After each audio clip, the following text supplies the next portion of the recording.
Hi, everyone. This is Rachel Kaplan with Kelly's Kitchen. I am the Director of Operations. I am faceless today because we have construction going on at my house and it is a little chaotic here. But I can give you a visual description. I am a white woman in her 30s with dark rimmed glasses and reddish hair that's about shoulder length. We are really excited that you're here today for this cooking class. I want to give you a couple of Zoom reminders, whether you are on Zoom classes or meetings all the time or not. And these are also some reminders you can use if you're watching this recorded on YouTube after the fact. So if you are watching on Zoom, you can change the view of what you're seeing on your screen, but I have pinned three very important screens for you. Two of them are Chef Terry, so that you can see what she's doing and what's happening on her workspace. And the third is our wonderful ASL captioner, Kaborski. So for anybody who utilizes American Sign Language, you'll be able to find that on our video. We also have a captioner with us, so all of the captions on this video will be accurate, which will be really helpful when we're talking about recipe ingredients and cooking. If you have a question at any point during this cooking class, you can put a question in the chat and I will read it out loud. You can also send me a private message and I will make sure that I read that question anonymously so that Chef Terry can give us all the information we need to cook successfully and feel confident. And then you are free to be on camera, to be off camera, whatever you would like to do. Just make sure that in this live class that you keep your microphone on mute when you're not speaking so we don't get a lot of feedback. And with that, I am going to turn it over to Emily Collins with Kelly's Kitchen to kind of introduce herself and kick off the third of our four cooking classes for this year's series.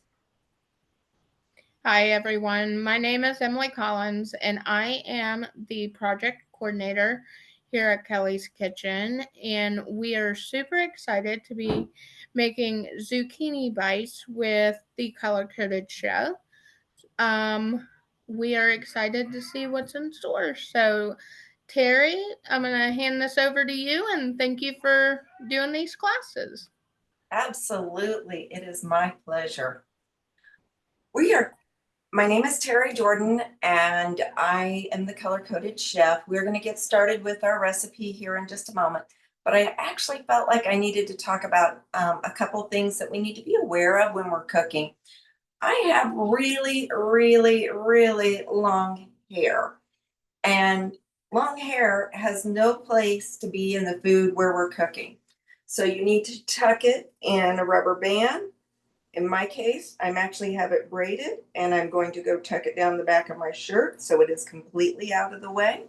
You might wear a ball cap if you are working in a public kitchen, or you might be wearing a hairnet. But just as a simple hygiene thing, hair has to be out of the way. Now we're going to move forward. Make sure your hands have been washed, soap and water, dried, so that we're ready to walk through the recipe. We're going to go through as always, the different ingredients. We're going to talk about the substitutions on the ingredients and then recipe itself. So this particular recipe calls for 3 medium zucchinis, about 6 to 7 inches long, 2 large carrots peeled, 1.5 cups Italian breadcrumbs, 2 teaspoons garlic powder, 1/3 cup egg, 1 cup Parmesan cheese, and either nonstick spray or nonstick olive oil spray, or putting it straight onto the parchment sheet. You've got some flexibility here, but I needed to put all the options out. We will be using a medium-sized bowl. We are going to use from the Color Coded Chef the green cup, pink cup, blue spoon, our liquid measuring cup, a fork, a spoon, parchment paper, strainer, graters, oven glove because we don't want to remove anything from the oven without our safety gloves, and a baking sheet. So in advance, I want to let you know that I have put one group in the oven, and midway through, I need to flip it. So we're going to take a small pause at that moment so I can do that. But we're going to get started here with our piece. So step one was to turn on the oven to 350. I have done that one. Step two, place parchment paper on the baking sheet, and you can spray it with nonstick spray if you so choose.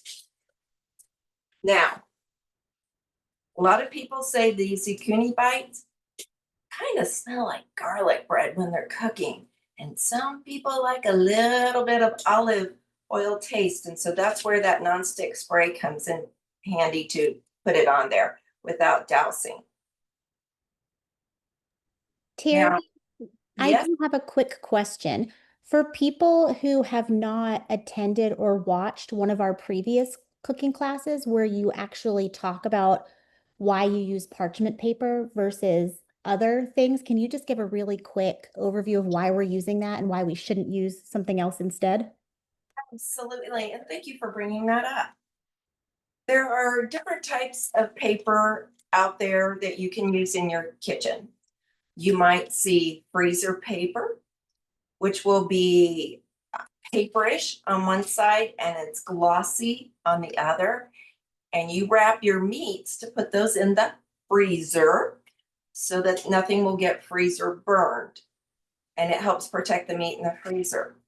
There's another type of paper out there called wax paper. And that's exactly what it is. It's waxed paper. And honestly, I don't want wax on my food. So we don't really need to use that one in the oven either. Or you're using parchment paper, which is just an amazing paper that you can buy at the store. So don't grab copy paper. Just use real life parchment paper. You put it on your baking sheet, and we can bake anything on this. You can use it in casserole pans. I'm pausing. Hold on. I don't want my stuff to burn.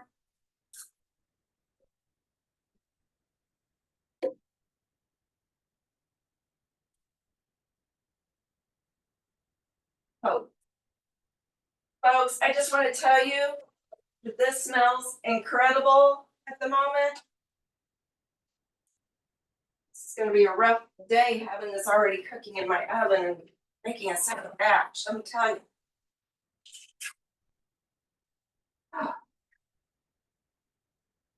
While I am doing this, Rachel, can we talk about where to get some of our foods from while I'm doing this split? Absolutely. So, what is really nice about this recipe is that we're using fresh produce that is in season right now, like during the summer. And so you're going to be able to find this fresh produce for cheaper than other times of the year when it's not in season. And so you're going to be able to get this from the grocery store, from a local farmer's market. If you have a garden, this might be something that you grow or a neighbor grows in their garden. If you have a community garden or an organization that has a community garden in your neighborhood or close to where you live, they might be growing these and giving them away to community members.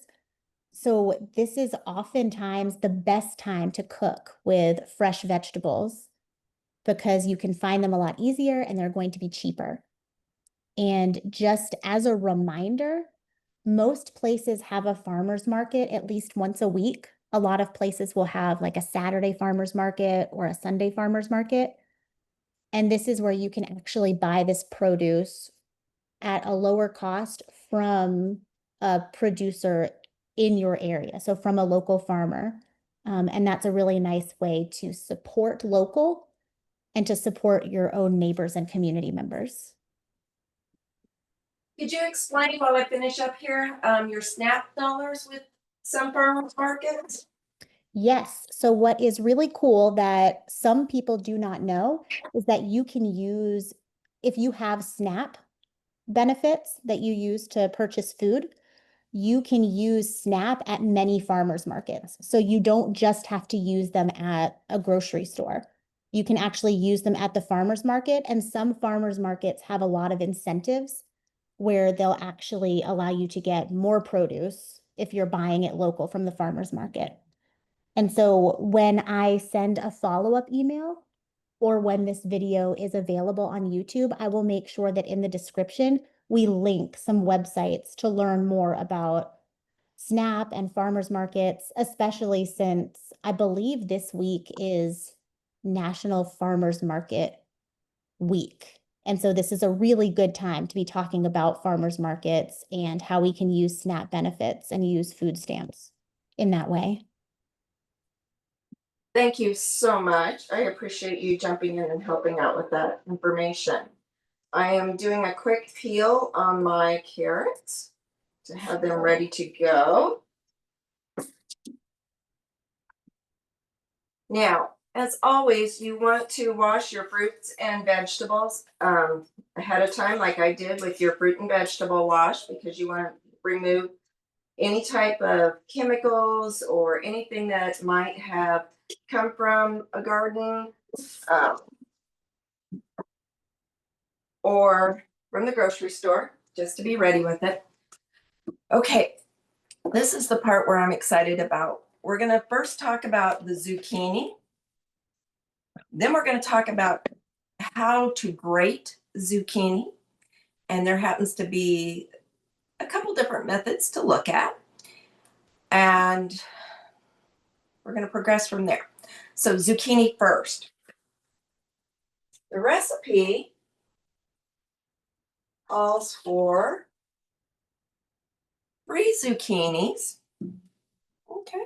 And that was about the 6 to 7 inch long zucchini. And when you buy zucchini at the grocery store, they actually have it that it has to match a certain length, width, different size potatoes. Everything has to match within a certain grade. And this is how it's at the grocery store. But I also got a zucchini from my neighbor's garden. And this is one of her small zucchinis. Can't even get it in the whole camera. So this is a huge zucchini, but I'm going to break this one open because I want you to see the inside of it, and we're going to do a little comparison.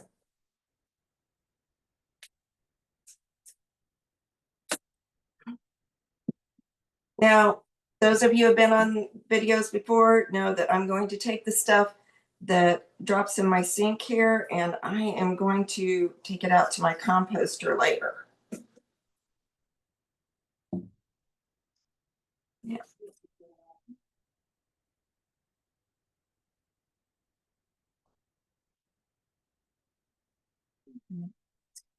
Stick it all the way through.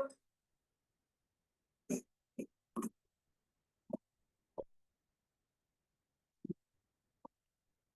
a good picture of the inside of the zucchini. All right. I'm going to bring this up to the camera so you can see it very close. Zucchini seeds are inside the zucchini, which many people think this is a vegetable. It's a fruit. So for trivia, it's a fruit. But I personally don't like these bigger seeds in my zucchini bites. So if you have the Color Coded Chef kit, you have this wonderful ice cream scoop, and it makes short work of taking out these seeds from the middle. Because if you realize, my knife is not curved, and that makes it a little bit harder. So my personal preference is to not eat all the seeds. Yes, I could chop it up. I could do a lot of things. I just don't want to. So. Terry, I have a question coming in. Are the seeds poisonous or the preference is just not to eat them? I just prefer not to eat big seeds. Okay. But guess what? If this came from a person's garden, you feel comfortable about it, you could turn around and plant these little tiny seeds and make your own zucchini plants later. So there we go. That's that part. All right, back to, we're going to follow the recipe and use the 3 smaller zucchinis. Now we're going to get into grating zucchinis. we're going to do I'm going to show you two types of hand graters, and then I'm going to also do a food processor. So from the handy dandy store, I just didn't like what was on the end of this zucchini. I could do this. Now, there is large grates and very fine grates. Fine grates, think of like your Parmesan cheese, different things like that. We want the larger grate pieces. So I could do this way, and it won't take me long. Okay. But I also want you to be aware of that your zucchini will have just a tad bit more moisture up in it because of the time it takes to grate. Okay. Next one. And don't rub your fingers on the top of the grater. Caution, it will cut you.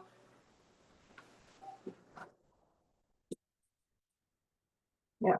This has the fine grating. And it has the large.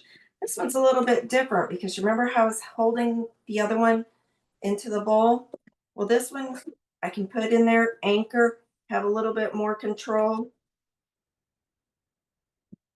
And I find I actually grate a little bit faster because I have more control. Terry, do you think you can describe the motion that you're doing? Are you pushing the zucchini against the grater going down and going back up, or just in one direction? I am not talented enough to push and not push. So yes, I am pushing both directions, but it's only cutting in the downward direction. So thank you for pointing that out. So yes, I am pushing against that, and I'm going to get here to the end, and we are going to do one whole zucchini. At what point are you going to stop grating where it's so small that you're worried about cutting your fingers? That was why I was saying we're only doing one this way. Thank Okay. you. I am going to end up stopping. We're going to make a visual for you about there,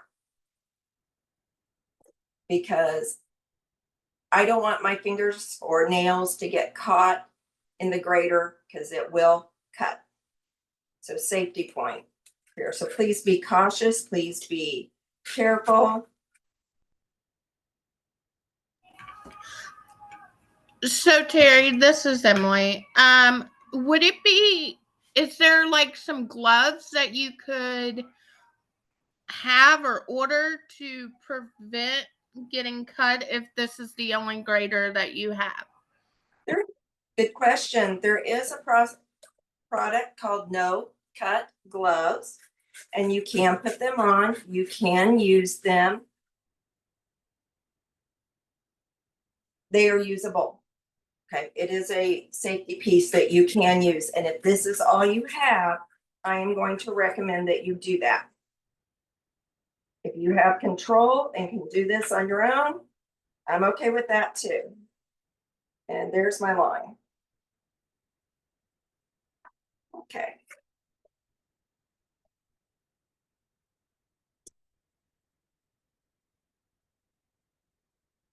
And I know that you just saw me go over the front, but I went up and not down on the grate so that I don't get cut. All right, I'm going to set that one aside. Now, I have all this wonderful zucchini in here. And I cut some zucchini earlier. So let's see, is this showing up on the screen? It's not really. All right. So the paper towels are in here to pull the moisture from the zucchini, because the drier the zucchini is, the better the zucchini bites are. Do that.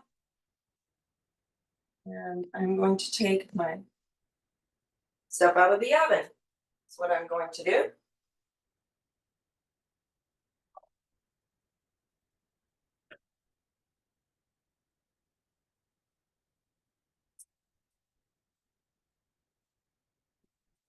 Yes. Amazing.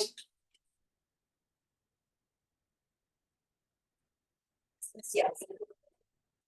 All right, perfect. So back to drying zucchini. All right, so I've got a paper towel here. I'm going to push down, and my paper towel in just that small piece here is super, super wet. And as you can see, I'm going to pull up some of the zucchini with it, and that's okay. Don't worry about it. You don't need to have every little piece of zucchini, but this is super wet and we want to get the moisture out of it.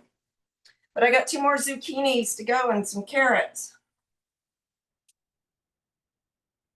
So now I'm going to do a little shifting so you can see.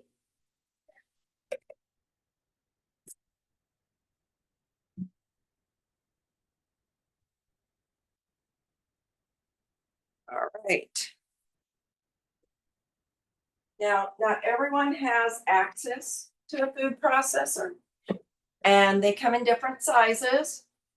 Okay. You may end up having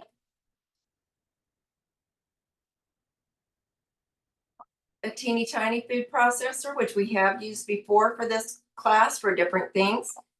This will do little grated zucchini and carrot into little bits, not into long sliver pieces. But if you have access to a bigger food processor, okay, I'm going to shift the camera just slightly here so you can see. Let's see. Ooh, reflection. All right. You remember I said the grater has large and small teeth. Right now, this one's set on the large. If I flip it over, I could use the small teeth. So this is how they have a dual blade available.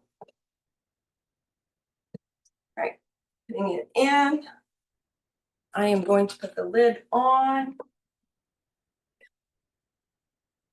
Now, in a food processor, you never, ever, ever, ever put your fingers in here to push down food. Just never do that. Let's see if I can't shift the camera just a smidge there. There we go. Okay, so don't ever put your fingers in there. We are going to use the tool. I am going to put the zucchini in. Cut the ends off of it.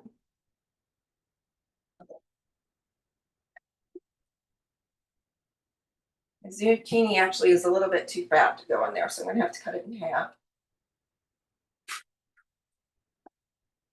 Remember how I mentioned seeds? These are super, you can't even see them in the camera. They're super duper small seeds.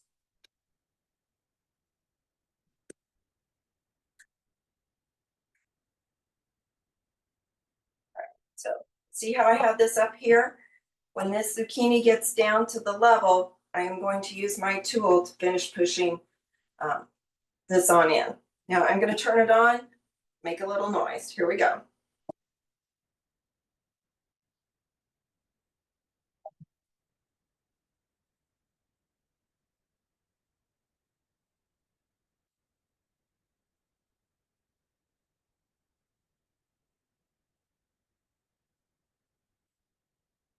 And we're going to do this with the carrot too. Now you may have peeled your carrot and notice that your hands kind of turned orange. You might want to wear food gloves when you do that if you don't want that on your hands.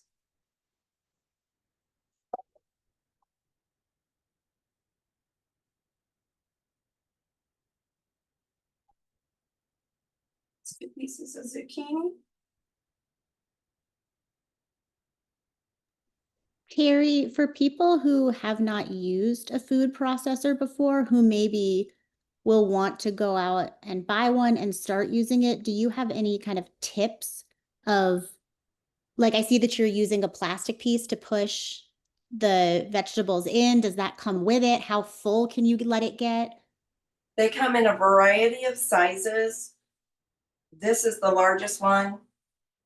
I probably should not have bought the largest one. I just did. A little smaller one would probably be a lot easier to use and clean up. They do come in different sizes and they all come with a place so that you can push the food in and keep your fingers safe. Do you wash them in a dishwasher or do you wash them by hand? This is what I like about this one. I throw it in the dishwasher, which is perfect for me. All right. Now, these little pieces, there's nothing wrong with them, but I am going to throw them out in my composter. There's nothing wrong, just they're not shredded up fine. And now you can see the shredded zucchini in here. Here's a piece that went through that didn't shred. So now you can see it. I'm going to put this over here to start draining.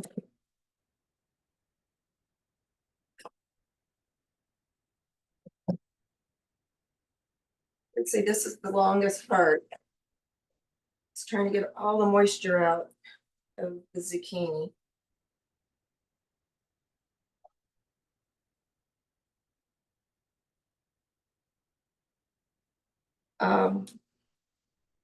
Food processors do go on sale. If you decide to investigate that, do your homework on them.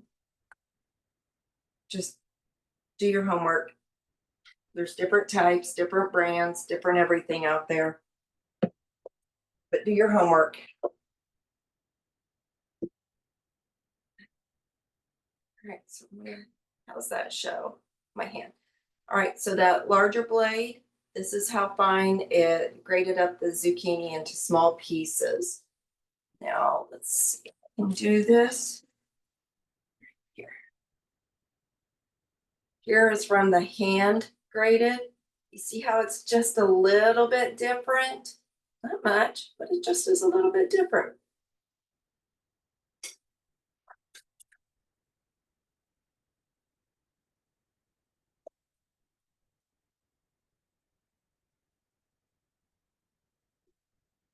We are going to use this same food processor here in a moment, and we're going to do the carrots with it. Yes, I could rinse out the interior and before I put my carrots in, but I figure I'm putting them together in my recipe, so I'm okay with putting it together in my food processor.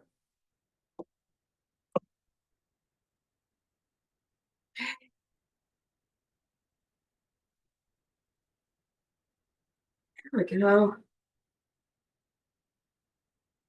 All right, doing much better now. All right, so we are back to our recipe. We have finally, we've drained our zucchini. I have pressed it dry with extra paper towels. These are definitely very wet paper towels. I'm going to move them out of my way.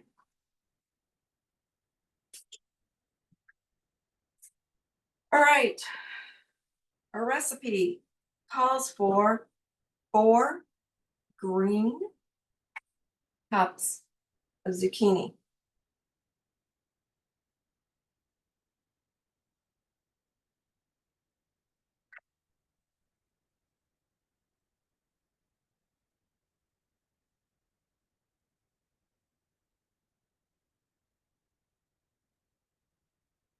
And when I'm doing this process too, I can feel if the zucchini is super wet. I have access to seeing that, or feeling it, I should say. There's 4 cups. All right, let me set this aside. Now we are going to put in 3 cups of Italian breadcrumbs. So I have my breadcrumbs right here. They're Italian. But what if you get to the store and you find out they don't have Italian breadcrumbs? They have plain breadcrumbs. It's okay because you can take Italian seasoning and start with your orange spoon and just put a little bit mixed in with your breadcrumbs into here. See if it in this case, smells right. If you need to add more, you can add more later. But that's what we're gonna do. We're gonna see if I have enough. I might be adding some of the plain to it. Terry, we have a question from someone who is gluten-free and wants to know about any substitutions or suggestions when it comes to the breadcrumbs. Yes, there is gluten-free breadcrumbs, plain and Italian, that are available. It can come, you can tell I'm not quite enough breadcrumbs here, so I am going to go ahead and add some plain breadcrumbs to this.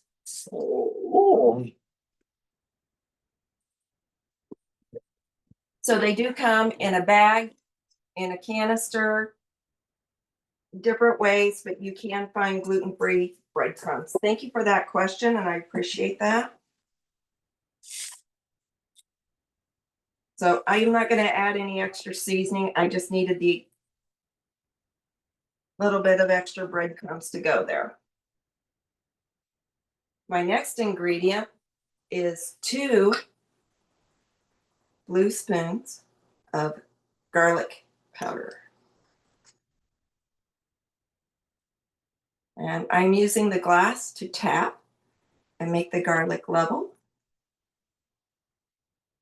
You could also use a lid, measure it, and drag the extra off to the side, and then put what you need in here.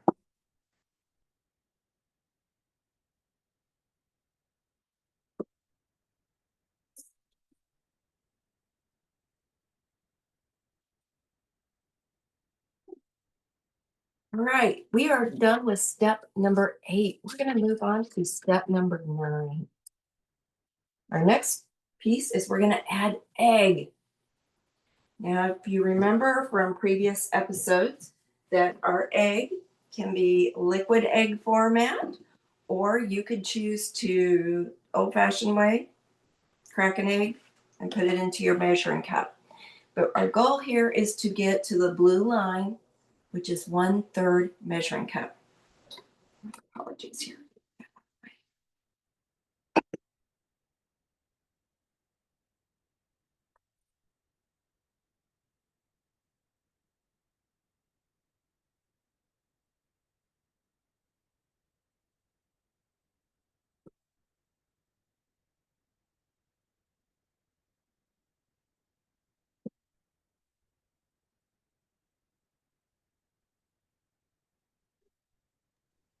Terry, you can only see a part of the bowl.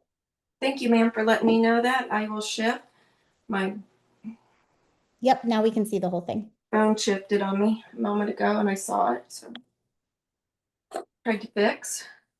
There we go. Thank you for letting me know. All right, our next step after we added this is we're now going to grate those carrots, and we're going to put the 2 carrots in.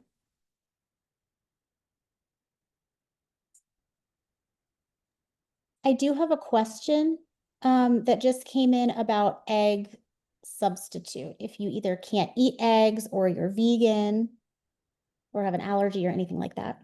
Right. I use egg substitute in baking, like a Bob's Red Mill type piece. You could also use some flaxseed. So you have a couple different options of how you want it together, but the flaxseed is not just pouring flaxseed. You have to make it into a mush so that it's used as like a glue to go in here. I think you could use regular egg substitute also without any problem. All right. Would you be able to use like just egg white, or does it need to be a substitute that has like that egg yolk? No, egg white is perfectly fine too. Okay. Thank you. Excellent.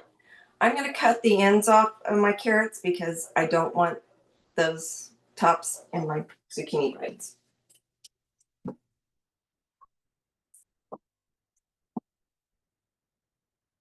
Now, I'm not going to move the food processor back over. You're going to just hear it in the background for a second. And we'll get it ready to go.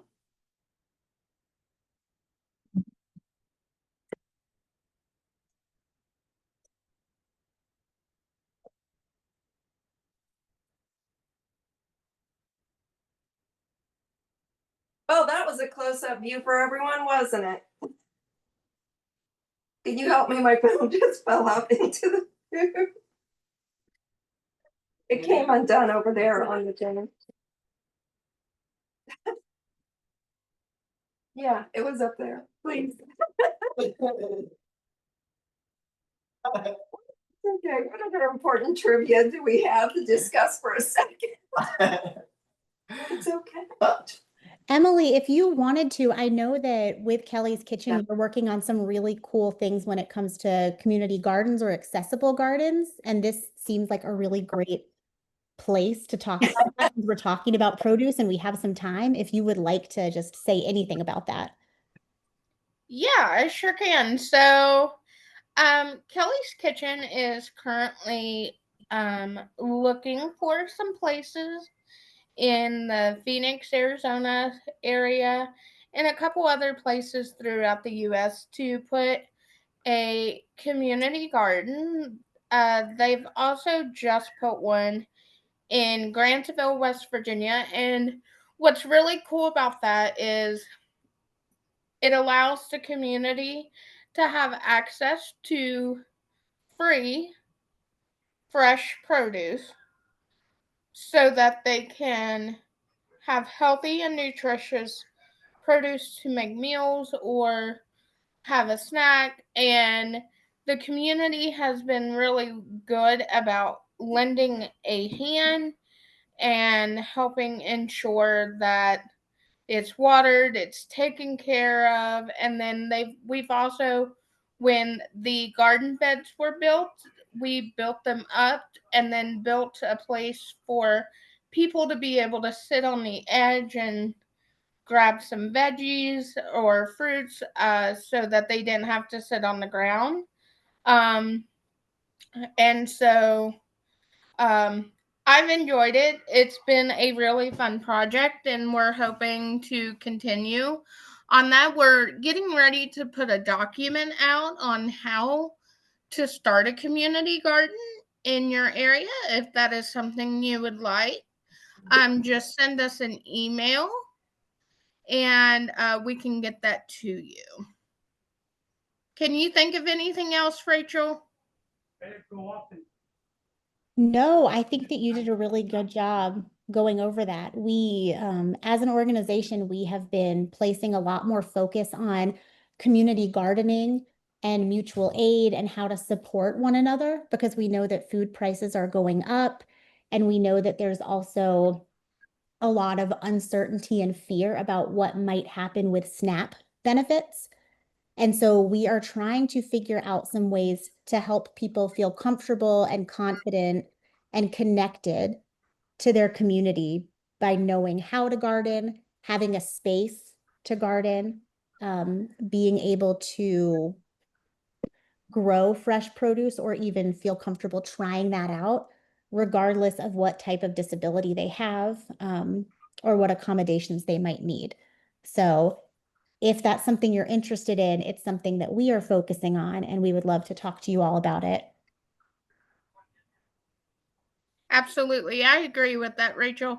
I will also say that one of the things that, when it came to community garden, starting the one here in West Virginia, it was the big thing was is with the SNAP uncertainty and the food security um, problems that may arise from uh, budget cuts and other things. This would allow people to have the fresh produce and healthy foods, which is going to help them stay healthy and less, you know, problems in the future. So I will say, it has been very beneficial to the community here. Emily, I understand that some community gardens, you get your own individual plot, if you will, small space. And that if that's the case, couldn't you maybe swap with other people? So you grow one type of food and they grow another? Absolutely, that is something you could do. That is this, I will say, the one community garden that I help with, it's a free for all. Whatever's grown is open to anybody. Okay. But that is a good idea, and that is something you could absolutely do. And and I think that could lead to other things in the future that people may want to learn about, such as like canning and preserving those foods for the winter, so to speak. I love the idea of canning. So thank you. I appreciate that knowledge. So thank you for bearing with me for that moment of technical difficulty. All right, moving forward, we are on step 12, and we're going to add Parmesan cheese. Now I have here grated Parmesan cheese. I can move it over here so you can see the container. There is also Parmesan cheese that is more flake oriented. Okay. You can also get dairy-free Parmesan cheese, and I'll show that one to you in just a moment.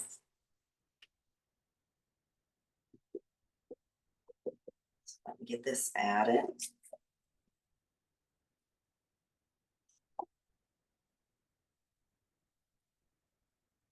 And this is one example of a dairy-free Parmesan cheese. So it's like little shredded grain type pieces that can be added. Okay. So I'm going to stir this up. Now, the nice thing about zucchini bites, see if I can do this, move this camera over just slightly for you. Okay. Is it can be a meal, it can be a snack, it may be something you want to take in your lunch.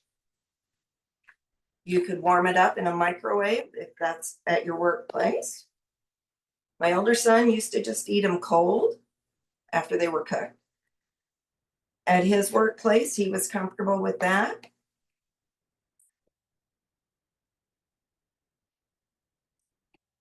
We're going to make this batch into tiny bites, but you can also cook it in bigger mounds. So if you wanted to make it more of a serving size, you could also press it flat on the sheet and cut it up and serve it a little bit different. I'll show you that too here in a second. All right.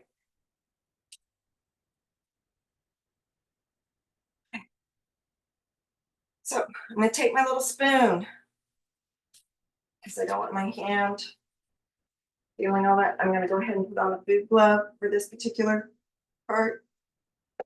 I'm going to do this for you. All right, so I could do like this, right on there.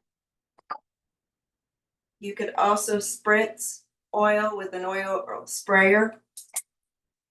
If you wanted to do that, it will make them slightly crisper than what I'm going to show you without. So you may want a little bit more crunch taste.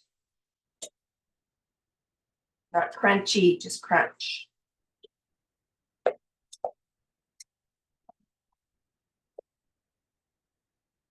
happen to be using a soup spoon here, so I can have some consistent size bites. If you have access to that scoop that came with the kit, it will also make the same. But I wanted you to see options. You can also make your bites smaller. You may want to make them with a teaspoon and literally make them bite size. I am going to look to Rachel and Emily. Where is some place that you might bring snacks to or part of the meal besides a family get together? Where else could you take some snacks? an office get together or a picnic? I know that with school starting back, so I am based in South Carolina and my kids go back to school next week. And so I am always thinking about what is something that I can put in their lunchbox that will kind of switch things up for them, that maybe they'll still get some vegetables that they'll like to eat that doesn't have to be heated up.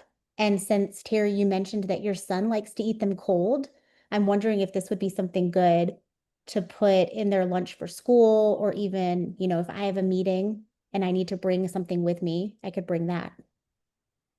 My son used to work up at the school, my older son, and for a week he was bringing zucchini bites in. And one of the little girls there, she looked at it and she's like, "What is that?" And it's like, "Zucchini bites." She's like, "Vegetables? You brought vegetables in your lunch? What are we going to do with you?" So I think it was about Friday. He said to her, "I didn't bring zucchini bites with me." And she's like, "Finally, about time. What did you bring?" "Zucchini muffins." She's like, "What am I gonna do?" So I thought that was kind of funny. I'm gonna go pop this one in the oven, and then I'm going to bring over the other trays so that we can see those that were cooked earlier.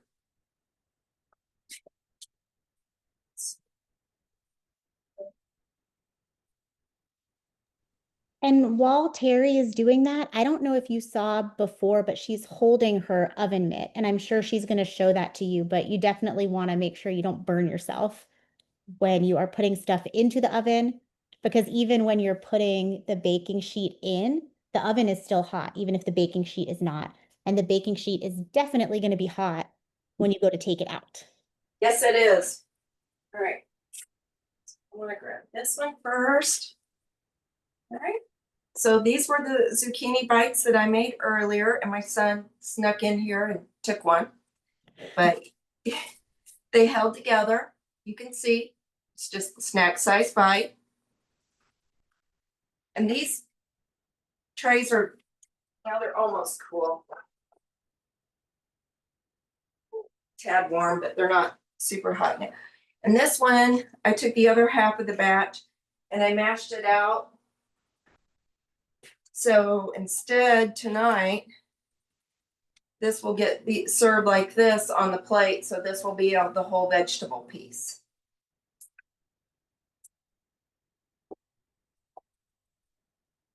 Ready. I didn't set my timer there. Need to go keep an eye on that and reset that. And Terry, how long are you setting the timer for when these are going in the oven? Thank you, ma'am. Appreciate that. My brain is jumping ahead. So we set the timer for 10 minutes when we put it in the oven. At the 10-minute mark, you remember I stopped, I ran over there and I flipped them over so that they could get crisp on both sides. So excellent. Very important. When you are all done, be sure and turn your oven off. So when you take them out of the oven and flip them and put them back into the oven, how long do you bake them then? Another Is it 10 minutes inside. All right. Excellent, excellent, excellent questions. Thank you for helping me out here and making sure that I'm speaking clearly. I appreciate that. Okay, Rachel, did we have any other questions? I think we covered quite a bit today. We covered garden vegetables versus store-bought. We covered different types of graters. We talked about different types of breadcrumbs, different types of Parmesan cheese, different eggs, egg substitute, eggs in the shell, and how to dry your zucchini. Okay, you may be like me and have a lot of zucchini left here. Good time to go make awesome carrot cake too, because it has zucchini and carrots in it. Yeah, I think that those are all of our questions. I did think of one more. Yes. And asked before, can you freeze zucchini? Okay, if you freeze it, it's going to have a lot of moisture from the raw stage. My cooked pieces that I did, I could definitely freeze those. And I might want to bring them out if I'm having lunch by myself or dinner by myself. And I only want one serving. I could bring those out of the freezer, thaw it in the refrigerator, or thaw it in the microwave and warm it up that way. Or put it in a pan with just a spritz of oil and let it sizzle up and warm up that way. I I do have a question that just came in, Terry. How do you store these safely and how long are they good for after you make them? I put them in. We have storage two ways. I can store it in the refrigerator and I will just put it in a container and store it there. I can store it in freezer style bags also. So if I wanted to do individual pieces like I did here,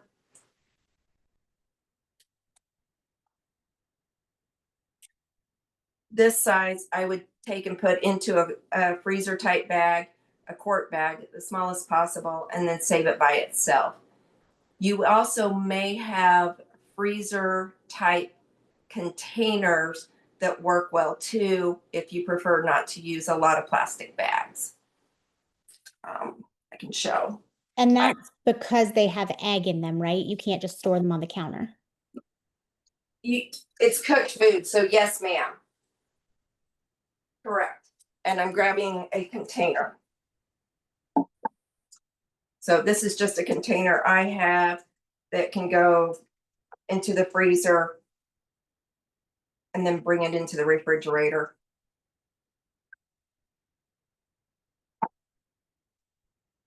Real easy to do. And I guess if I wanted to get creative, I could use my freezer paper and put layers in between and put it in back in there and have more than one stored in my container.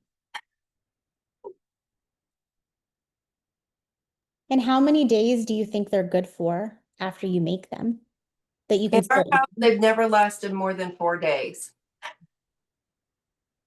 They're gone. So the popularity of them, they're going to be gone before you would ever have to worry about it. This really smells like fresh garlic bread. It smells really, really good.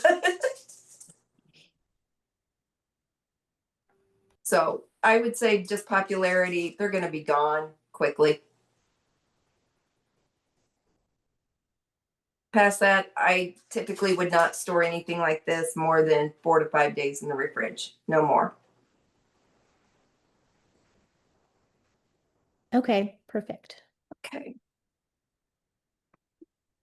All right, Rachel, thank you. I appreciate you letting me jump in with one more thought there. So thank you.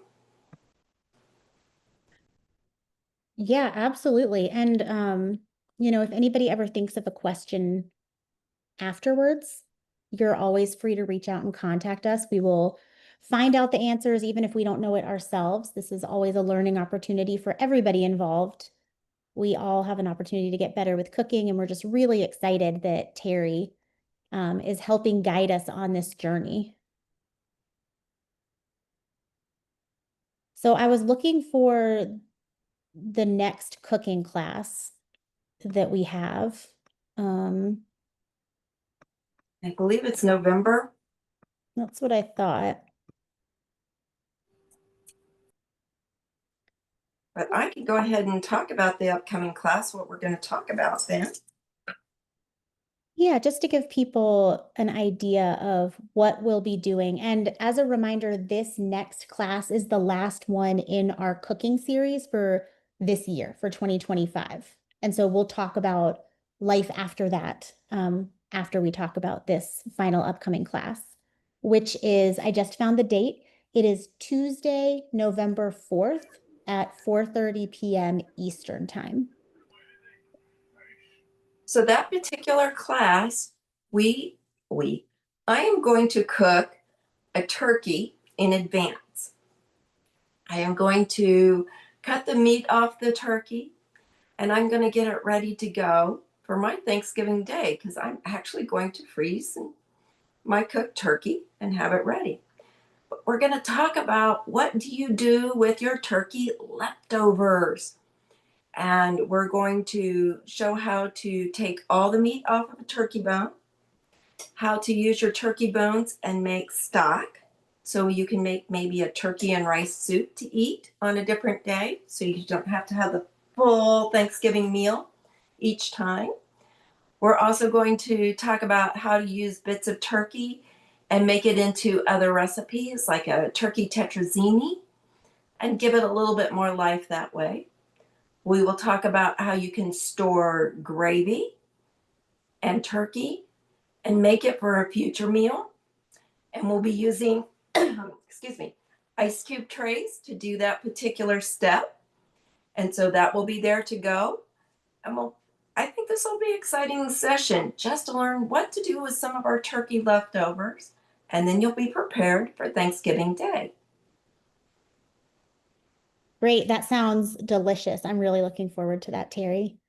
And then you can find both in the description of this video on YouTube, and I will send an email to everybody who is registered for this cooking series, a follow-up email that has a survey link, because we want to know from you all what meals you're interested in learning to cook, if there are certain ingredients that you don't typically cook with that you would like to learn how to cook with, or certain foods that you've been wanting to prepare.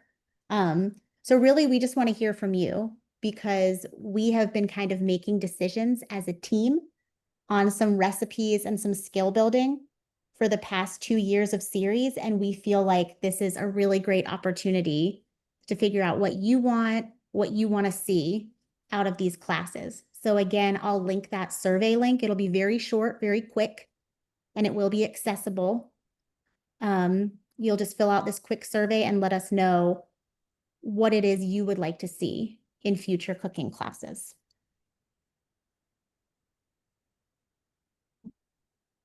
And then Emily, is there anything that you want to say, or do you want to close us out? I'm good. I think it was a wonderful class. Thank you, Terry, for taking the evening to teach us how to make the zucchini bites. They look delicious. I'm excited to make some now that I know how to make them. And we look forward to seeing all of you on November 4th. And thank you for spending the evening with the Color Coded Chef and Kelly's Kitchen. Thank you.